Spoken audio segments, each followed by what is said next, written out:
तो आज हम लोग बात करेंगे कि क्या डिफरेंसेस हैं इस Honda 150 में और इस Honda 250 में, जो कि इससे 2.5 गुना ज़्यादा कॉस्ट करती है। तो पहले तो कुछ ऑब्वियस डिफरेंसेस कि ये 250 सीसी है, ये 150 सीसी है, ये 2025 मॉडल है, ये 2021 मॉडल है।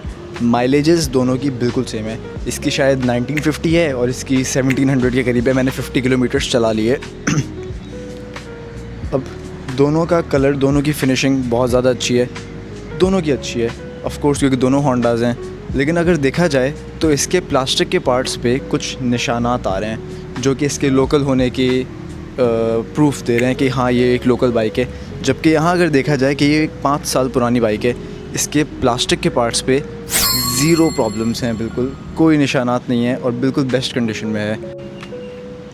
उसके अलावा बात की जाए तो फ्रंट पे दोनों में डिस्क ब्रेक्स दी जाती हैं। ऑफ़ कोर्स 250 में ज़्यादा अच्छी डिस्क ब्रेक्स हैं, लेकिन 150 के बैक पे रियर टायर पे डिस्क ब्रेक नहीं है, जबकि 250 के रियर टायर पे डिस्क ब्रेक है। फिर 250 का मीटर डिजिटल है, जबकि Honda 150 का मीटर एनालॉग है। फिर ये तो मैंने आफ्टर मार्केट लगाए हुए हैं, तो दोनों का सेम ही था। हैंडल बार्स मुझे इसके ज़्यादा अच्छे लगे, इसकी मुझे राइड ज़्यादा अच्छी लगी। फिर दोनों के पेट्रोल कैप्स पे इसका ज़्यादा स्पोर्टी है। मेरे ख्याल में इसका कोई फ़ायदा भी होता है, मुझे पता नहीं है क्या फ़ायदा होता है, लेकिन इसका कोई फ़ायदा भी होता है इस वाले पेट्रोल कैप का। जबकि इसका कन्वेंशनल पेट्रोल कैप है तो उसको चाबी डाल के पूरा हाथ में आ जाता है आपके। फिर Honda 250 में फ्यूल कैपेसिटी ज़्यादा है, जबकि 150 में शायद 13 की है, इसमें शायद 16 लीटर्स की है। फिर ये एक EFI बाइक है, तो इसकी फ्यूल एवरेज 150 से बहुत ज़्यादा अच्छी है।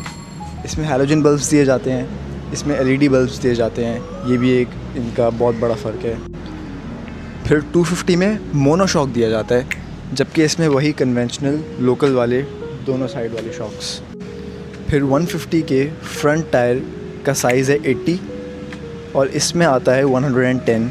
रियर टायर पे 90 आता है, मैंने उसको आफ्टर मार्केट 110 कराया हुआ है, लेकिन Honda 250 पे आता ही 140 है and we can go all the way up to 180। Overall 250 की बिल्ड क्वालिटी बहुत ज़्यादा अच्छी है 150 के मुकाबले। हालांकि ये भी एक बहुत प्रीमियम कैटेगरी की बाइक है पाकिस्तानी मार्केट में, लेकिन उसके अगेंस्ट फिर भी 250 बहुत ज़्यादा ऊपर के लेवल की बाइक है। फिर सीटिंग पॉस्चर इसका बहुत प्यारा है, बहुत, यहाँ पिलियन भी दिया हुआ है, तो सीटिंग पॉस्चर इसका बहुत ज़्यादा अच्छा है इवन रियर पैसेंजर के लिए। फिर 250 में स्पोर्टी वाले वो दिए हुए हैं, हैंड ग्रिप्स दी हुई हैं रियर पैसेंजर के लिए, जबकि 150 में स्पोर्टी नहीं है, मतलब it's a very conventional, it's a very local market design.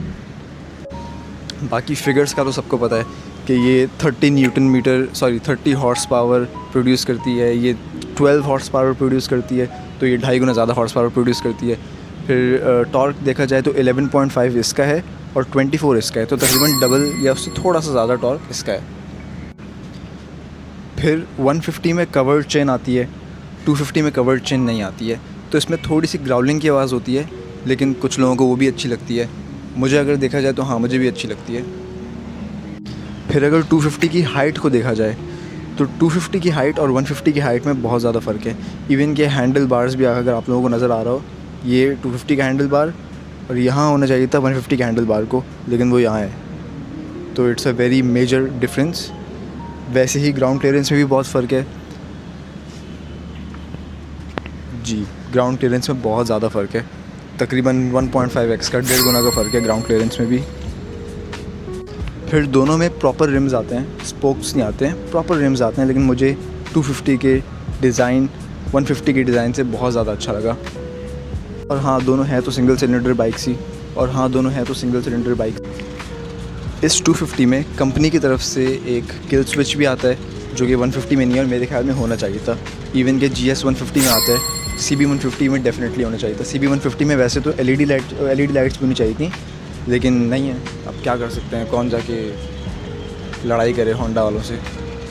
अभी मैं आप लोगों को दोनों के फ्रंट और रियर लुक्स साथ भी दिखाता हूँ।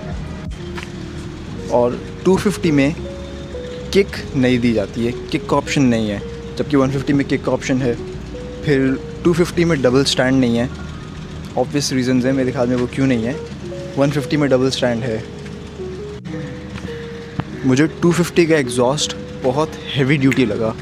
हालांकि ये स्टॉक एग्जॉस्ट है लेकिन बहुत ज़्यादा हेवी ड्यूटी लगा। 150 का एग्जॉस्ट इतना मुझे उसका अच्छा नहीं लगा।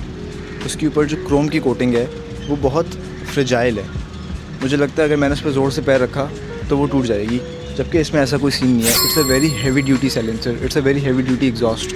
तो ओवरऑल अगर बिल्ड क्वालिटी में देखा जाए तो मैं 250 को 10 on 10 रेट करूँगा और 150 को 8.5 on 10 रेट करूँगा। अगर ग्राउंड क्लियरेंस में देखा जाए तो मैं 250 को 10 on 10 रेट करूँगा अगेन, और मैं 150 को 8.5 on 10 रेट करूँगा। अगर हैंडलिंग में देखा जाए तो मैं 250 को 10 on 10 रेट करूँगा अगेन, और 150 को 9 on 10 रेट करूँगा। अगर खूबसूरती में देखा जाए तो बिल्कुल ये भी अपने सेगमेंट की बहुत खूबसूरत बाइक है, लेकिन ये ज़्यादा खूबसूरत है। इसको मैं 10 on 10 रेट करूँगा और इसको मैं 9 on 10 रेट करूँगा। फ्यूल एवरेज में अगेन इसकी फ्यूल एवरेज ज़्यादा अच्छी है EFI होने की वजह से। 10 on 10 इसको 7 on 10, क्योंकि इसकी फ्यूल एवरेज बहुत कम है। अगर इस सेगमेंट की बाइक से रिलेट किया जाए, इसको कंपेयर किया जाए इसको, तो GS 150 की भी फ्यूल एवरेज इससे ज़्यादा है। फिर ब्रेकिंग में 10 on 10, क्योंकि रियर पे भी डिस्क ब्रेक है। इस पे ब्रेकिंग मुझे शुरू में बहुत अच्छी लगी जब मैं शोरूम से निकाल के लाया, लेकिन विद टाइम वो डिप्लीट होती जा रही है, तो इसको मैं दूंगा 8 on 10।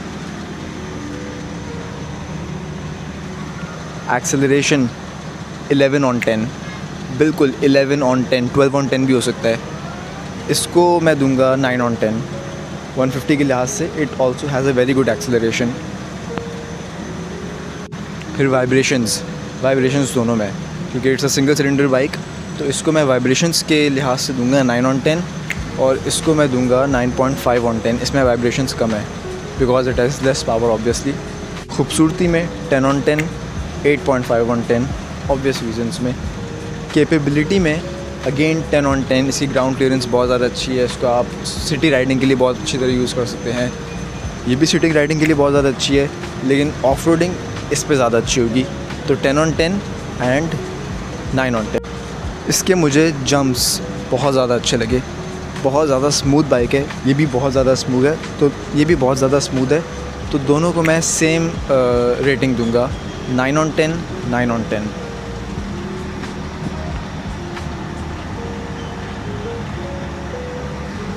फिर बाकी जो प्रीमियमनेस की फ़ील है उसको मैं दूंगा 10 on 10, 9.5 on 10। ये भी बहुत प्रीमियम फील देती है। तो चलें, take care till next video. उससे पहले मैं आप लोगों को इसका फ्रंट और बैक व्यू दोनों साथ रख के दिखाता हूँ। तो ये फ़र्क है होंडा 150 और होंडा 250 में। फ्रंट की थोड़ी आप लोगों को हाइट ज़्यादा नज़र आ रही होगी, हालांकि उसके शीशा में भी उतार के रखिए हैं। फिर टायर साइज़ भी आपको नज़र आ रहा होगा। रेयर फेंडर का साइज़, वो हाइट भी काफ़ी ऊपर है। ये फ़र्क है दोनों बाइक्स के रेयर में। और हाइट आपको पता चल रही होगी कि 250 की हाइट 150 की हाइट से कितनी ज़्यादा है, और टेल लाइट कितनी खूबसूरत है। बॉडी की लेंथ भी आप लोगों को पता चल रही होगी कि 250 की लेंथ 150 की लेंथ से काफ़ी ज़्यादा है।